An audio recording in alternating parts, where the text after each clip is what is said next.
9 vibes. ముఖ్యమంత్రి Revanth Reddy, deputy CM బట్టి విక్రమార్కతో సహా మంత్రులంతా ఢిల్లీకి వెళ్లనున్నారు. వీరి వెంట పార్టీ రాష్ట్ర ఇన్ఛార్జ్ దీపాదాస్ మున్షి కూడా వెళ్తారు. లోక్సభ ఎన్నికలు, ఎమ్మెల్యే కోట, ఎమ్మెల్సీ అభ్యర్థుల ఎంపిక, గవర్నర్ కోటాలో ప్రతిపాదించే ఎమ్మెల్సీ అభ్యర్థులు, నామినేటెడ్ పోస్టుల భర్తీ తదితర అంశాలపై అధిష్టానంతో చర్చించేందుకే వీరు ఢిల్లీకి వెళ్లనున్నట్టు సమాచారం.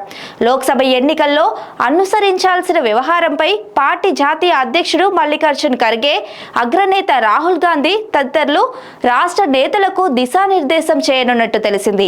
ఈ నెల 15న సీఎం అమెరికా వెళ్లనున్నారు. అక్కడి నుంచి తిరిగి వచ్చాక లోక్సభ నియోజకవర్గాలకు సమన్వయకర్తలతో సమీక్షలు నిర్వహిస్తామని కాంగ్రెస్ వర్గాల సమాచారం. సీఎం ఢిల్లీ పర్యటన సందర్భంగా ఎమ్మెల్యే కోట, ఎమ్మెల్సీ ఎన్నికలకు అభ్యర్థులను ఖరారు చేసే అవకాశం ఉన్నట్టు తెలిసింది. ఈ అభ్యర్థిత్వం కోసం కాంగ్రెస్ నేతలతో పాటు తెలంగాణ జనసమితి అధినేత ప్రొఫెసర్ కోదండరాం వంటి వారు పేర్లను కూడా పరిశీలిస్తున్నట్టు తెలిసింది. అద్దంకి దయాకర్ను ఎమ్మెల్సీ అభ్యర్థిగా ఖరారు చేయాలని సీఎం కోరనున్నట్టు సమాచారం. రెండో ఎమ్మెల్సీ అభ్యర్థిగా మైనార్టీ నాయకులకు అవకాశం కల్పించాలని భావిస్తున్నట్టు సమాచారం. ఎమ్మెల్యే కోటాలో మైనార్టీలకు అవకాశం కల్పించే పక్షంలో ఫిరోజ్ ఖాన్, షబ్బీర్ ఆలీ పేర్లు పరిశీలించే అవకాశం ఉన్నట్టు తెలిసింది. Stay tune to 9 vibes.